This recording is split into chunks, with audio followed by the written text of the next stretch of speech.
свободно пойти на работу, в конце месяца получить зарплату, и чтобы его не убивали на улице. Я бы хотел такой видеть Чечню и всех остальных.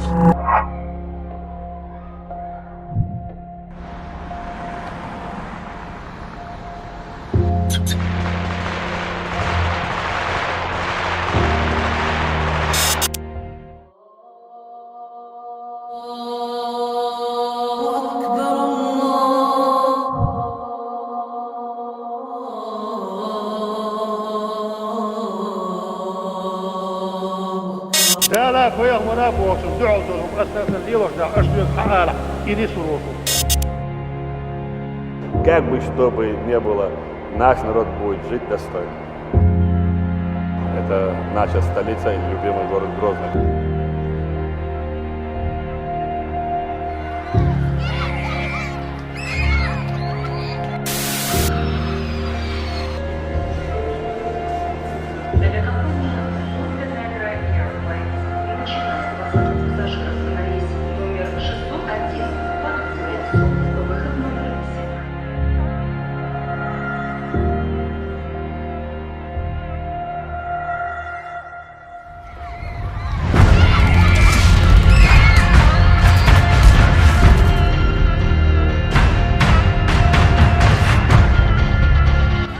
Давай, может быть, как-нибудь, пока не поздно, отведите, ребят, не делайте это, не делайте, не надо.